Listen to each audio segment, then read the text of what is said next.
and I'm going to wrap up our time about follow-up. And some of it is going to underscore what Tracy talked about tonight. But I want to give you a little bit of biblical foundation when it comes to follow-up. So let's dive in here. The first scripture I want to kind of camp out on for a minute is this scripture in James chapter 2, verse 17 that says, in the same way, faith by itself, if it is not accomplished by action, is not accompanied by action, is dead. So I want you to think about the fact that, you know, follow-up is more than just praying and believing that people are going to come. You know, we need to be ready. And we need to be willing to put action behind our praying and believing. We need to make every movement forward by making contact through emails, through letters, by telephone, in person, cleaning those bathrooms, by making sure our signage is top notch, by making sure our website is up to date. All of those things are so important because just think about it. You know, we live in a secular culture, don't we? And think about businesses that are out there and how they follow up on clients. You know, my insurance company is constantly sending me emails and asking me if I, you know, want this great life insurance policy. And they contact me, you know, when I have an opportunity to have more insurance on my vehicle, or, you know, things just aren't up to snuff. And why do they follow up with me? You know, why? They're intentional about it and they're persistent. Why are they following up on me? It's because of value. They see me as a client and a customer as valuable. And even though for them, the reason I'm valuable is because they're going to make money off of me. But think about it. They see me as valuable. You know, they're going to be willing to invest whatever it takes, you know, to get my business, right? Or to get me to put that, you know, extra life insurance on, or that extra insurance coverage. They're going to do whatever it takes to do that. So think about it. How much more should we be focusing our efforts toward God's kingdom and his people? You know, don't we need to be seeing people as valuable? Absolutely, we do. Listen to this next verse. Second verse says, be sure that you know the condition of your flocks. Give attention, careful attention to your herds. Shouldn't we be in the family business? You know, church is the Father's business that we are part of and have been called into. So what about the church? You know, what are we doing to recapture a church member who's been missing in action for over a year? You know, we've been in a time of COVID. How many of our people have chosen to just watch online? And how many of us are willing to go over and make it that reconnection, that opportunity to encourage them to come back? You know, is there a plan to go after people? You know, are we comfortable with the numbers and the people we have? You know, why are we doing Vacation Bible School? Think about that. Why are you doing Vacation Bible School? Is it just because you want more work to do at church? No, I contend you're doing Vacation Bible School because you want to share the gospel with people in your community. And so by doing that, we need to be about the Father's business, and that's about bringing them into the kingdom. Melva talked tonight about sharing the gospel and knowing the basics of the gospel. Well, part of sharing the gospel with people is gaining their trust, making them feel comfortable, building relationships. It starts with that. We have to have an opportunity to ask the question and be able to have the right to talk to them about that. And so do we really care about the people as God does? I hope we do. I really hope we do. Are we doing everything in our power and resources to influence their lives for Jesus? Are we doing everything that we can? You know, if we do not plan, then how do we expect any results? And that's what follow-up is. It's having a plan. Listen to this last verse. I love this last verse. Suppose, this is Jesus speaking, suppose one of you has 100 sheep and loses one of them. Does he not leave the 99 in the open country and go after the lost sheep until he finds it? And when he finds it, he joyfully puts it on his shoulders. God is a God of order, and he expects us to have a plan and count the cost before we do something. We need to make sure that we care about the one, and we should be making every effort that we can to go after the one. So I hope that I've laid that biblical foundation for how important follow-up is, because it really is one of the most important things that we can do during Vacation Bible School. And I contend that you can get prepared before Vacation Bible School even starts to do the best that you can do to make sure that you are planning and getting ready to do follow-up. Now, don't you think it's the responsibility of the church to bring the message of help, hope, and healing to this world? I hope so. There are so many people out there who need to receive the salvation of Jesus Christ. And we can't be complacent about it. God wants us to take this calling seriously and to use the resources we have to reach his people for Christ. And when we do VBS and when we share the gospel, we're asking people to come into the family of God. And a lot of times, after VBS, we're so exhausted. What do? We drop them like hot potatoes. That's what we do, because we're busy, because we're going to go on vacation, because we're now exhausted. But you know what? We need to have a plan so that those people that accept Jesus Christ, or we've begun building relationships with, and they're interested. So we have to make sure that we're ready and prepared for them. Even simple things, as Tracy said, about, not having people in the chairs in the back row, but keeping that for our guests. And it's funny, I've stopped calling people visitors, because when you think of visitors, we think of alien visitors. So you think about, even maybe changing the way that we think about the people that come to our church, and think about them. They're guests. You notice in the stores now, when you go to a grocery store or you go to a department store, we're called guests. We're guests, and we're going to get the VIP treatment when we come in. And same thing with when we come into the church. We should be making sure that we're treating them like VIPs. All right. So let me tell you what the realities are. And so you can fill in the blanks on your sheets. But there are 3.7 million churches worldwide, and there are about 450,000 churches in the United States. The average size church in the United States is between 75 and 80, and that includes children. So most churches in New England and in the United States are average. I belong to a church that we on the average see 65. So we're one of those average churches. The average number of visitors that churches are retaining or keeping through follow-up is 10 to 17%. 10 to 17%. Think about that. That's how much we're keeping. That's how much we're retaining. Only 10 to 17%, which goes into what Tracy had mentioned earlier, for the fact that 83 to 90% of the people that visit our church will never come back. They'll never come back. And Tracy already told you, a lot of it has to do with timing. A lot of it has to do with timing.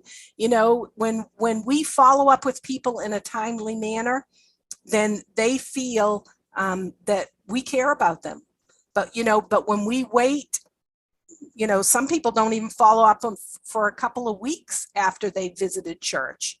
And so the quicker we can visit them, the better. And this is an interesting statistic. Church guests or visitors will decide in 3 to 8 minutes whether they will take you seriously and whether they will return. And what do you think? This is a good trivia question, and I'll give somebody a prize for this, but what area in the church do you think a lot of people will make that decision? What do you think the area in the church that a lot of people will not return after seeing in the local church?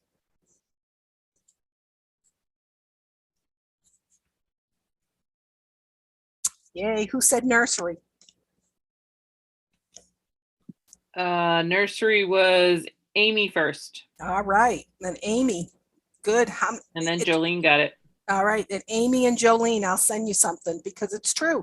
It's our nursery, it's our preschool area, it's our children's area. When we see and take care of those areas, that makes a big difference to people. So why is it important to follow up? So I'm going to say 4 things about that. First, when we follow up, it makes people who visit our church feel cared for. And isn't that what we want to do? We want people to feel cared for. Think about that scripture about Jesus going after the one. He went after the one because he cared for them. And so we need to be doing the same thing. We need to be showing our care for people by going after them. We need to making sure that we care for them when we approach them in the worship service and answer their questions. As simple as, where's the bathrooms? You know, things like that, things that we know people are going to need. Maybe it's not apparent where the preschool area is so that they can bring their children. And, you know, we need to not just point them in the direction, but let's take them down and introduce them to the preschool area. So the more that we can show that we care for people, you know, that's going to make people, you know, want to come back because they feel cared for. Next, it increases the likelihood that a first-time guest will come back again when we have a follow-up plan. It increases the likelihood that a first-time guest will come again if we have a plan in place, if we're doing something that you know, shows that we're following up on people. Also, when we have a follow-up process, it shows how well our congregation is doing inviting people to church. You know, I live in a neighborhood, and we just had a family come across the street, and they have a preschool little girl. And but I haven't invited them to church yet because guess what? Our preschool hasn't been open, and that's something that they need is a preschool place, you know, some place to put their child. Now our preschool is going to be opening up again shortly, and so I can't wait to invite them to come and visit our church. And so we have to, you know, have reasons to want to invite people to church. And if, you know, having preschool is an important need, then you're not going to be able to invite people to your church if you don't have that ministry, you know, what they need in order to, you know, benefit their family. Same thing with it when people with special needs, you know, with families that have special needs in their families. They need a church that can accommodate, you know, their child that has a special need. And so, you know, those are some things we need to make sure that we're thinking about because, as Tracy's already said, people are church shopping. They're looking at websites. And when they see words like, you know, we have a special needs ministry, or we have a preschool ministry, and they have those needs, guess what? They're going to be visiting and, you know, coming, but they need to make sure they're coming to a place that is inviting and it has what they need for their family. And then Why do we have a follow-up process? Why does it matter? It's because it's a system. And Tracy underlined this really well. It's a system in place, and it helps to make sure that no one falls through the cracks. No one falls through the cracks. So I say to you tonight, and Tracy's underscored this too, is so what can your church do to be successful for follow-up this year at VBS? What's that one thing that you can do to be successful for VBS this year? So I'm going to tell you 4 things that I think Tracy had mentioned. One of them was being intentional.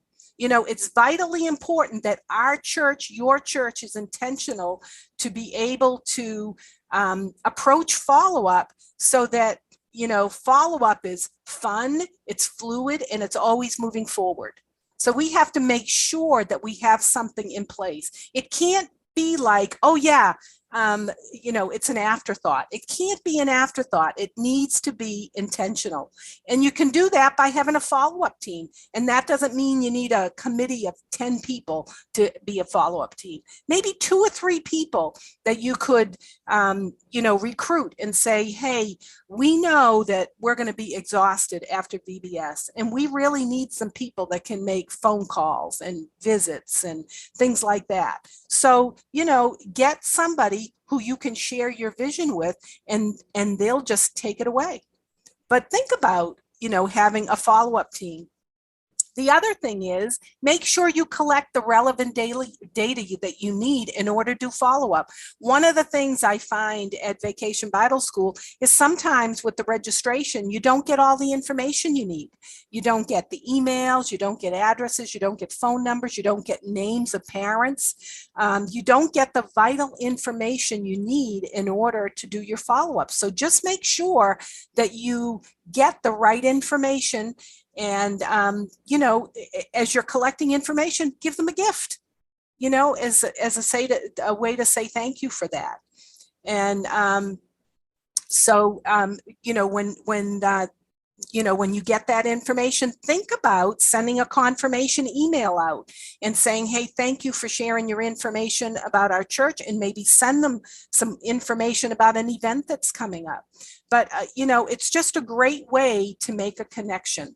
So as I've said so far, be intentional. Second thing I'll say is be informational. What is so important for visitors and guests to know about your church? What's important? What can you provide them to make your follow-up memorable and inspirational? Take time to gather informational items, like a coffee cup, a baked goods. Some churches do. Up here in the Northeast, we have Dunkin' Donuts. They give $5 Dunkin' Donuts gift cards, devotional magazines, but most important is a brochure about your church, telling them about your kids' ministry or telling them about your church. Make sure that you're informational, that you have the information they need. Be creative. That's the third thing I would say, is be creative.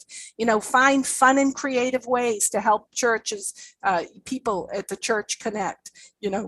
What's something special about your church? What's a way that your church can stand out? One of the things we did last year after VBS, a couple of weeks after VBS, we did a old-fashioned ice cream social in our area park. And there was over 100 people there. We gave away free backpacks with school supplies. People just come and went, hottest day of the year. But we had a great time. And nobody else had ever done an ice cream social that I know in my lifetime. So, try to think of creative things to do that you've never done before. Stand out. And then the last thing I would say is be ready. Don't assume that you're ready. Begin now having conversations with the leaders and teachers of your church and asking them, how can we be more prepared for new people? So, for example, if your church doesn't have a preschool ministry yet, and you're reaching out to families that might have preschoolers, guess what? You need to be ready for them. Don't let them come, find out you have no ministry for them, but instead have people ready to go downstairs or, go to your preschool area and care for the kids. Make sure that your greeters and your ushers know the protocol when visitors and guests come. Do you have enough preschool workers in the preschool areas? Are your volunteers background checked? Does everybody know what to do in case of an emergency? Those are just small ways that we can get ready for Vacation Bible School. And so, and it really, it starts way before VBS happens. And so I hope that the few things that Tracy and I both have shared tonight will really just spur you on to think about what you need to be doing in order to get ready for your visitors. So I hope that was helpful. Please write stuff in the chat box. What was helpful? There are some really good questions in the chat box. Okay. So Amy, I will get to your previous one, Amy, but what kind of gift would be good for parents signing up at VBS? And my guess, you've answered that pretty well, is a coffee mug, a little devotional, a magazine, a parenting magazine. Lifeway, if you go to lifeway.com, they have a magazine, a devotional magazine for parents, and that they have some great ideas in that. So get the one for the summer or the fall and give that to parents when they when they sign up. Mm-hmm. The other question was the ice cream social just for the people who came to VBS as like a group follow-up, or as an outreach? Both. So of course, we had all the names of the people from the VBS, and we sent out postcards to them. And then we have a Facebook group for our town, and we posted it up there. And we actually had people register for that because we gave some stuff away.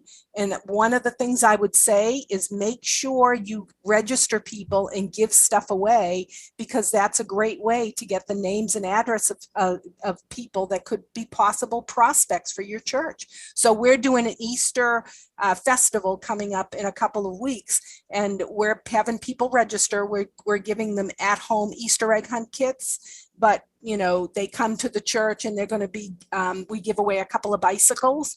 And so we're going to be giving their kids like little raffle tickets, and they're going to fall in a box and when they get there. But we're going to be prepared because they've already registered. So we'll have their names, and we'll put them in the box, and then we'll get additional things when they're there. So yeah, really fun. Yep. And it was easy. Nice. The ice cream social, we did it along with our back to school backpacks, and that was great. But even just the ice cream social was awesome, So anyway, good. Okay. Times. Allison has a interesting, she said, one of the best ideas she's heard at Lifeway training, bonus, it meets the 36-hour suggestion, is be sure that teachers and our helpers have a cell number for a parent and target the kids that are good prospects. On the first night, have the teacher take a picture of the kid doing something and a selfie with the teacher and say that you are so glad Johnny or whoever joined us at VBS. He's having a blast. It gets a contact with the parent, a face to identify when they see them at church, and it opens up the teacher to invite them later in the week to the parent night. That is an excellent idea, Allison. Excellent, excellent, excellent. I'm going to send you a prize for that, Allison. Thank you very much. See, I love it. I love, love, love, love, love. That's the price of admission right there. Just think about it. You get their telephone number, you send a picture with their child. That's an instant connection. Then you have them in your phone. Gotta love that. Now, perfect. I did want to just go back real quick. Yep. Amy Johnson asked a question that was not time sensitive. Okay. So when I said the 36 hours to begin follow-up, is that during VBS too? Like if they come on a Monday, should we visit them the following day, or is there a night that they don't come after that night? Or should we do it 36 hours after VBS is over? My suggestion, and please chime in, Sandy, if you have a different idea, is they're probably stressed to get there every night. If they're a regular attender, that you could wait the 36 hours after VBS is over. If there's somebody that has just come and maybe skipped a day, I wouldn't wait.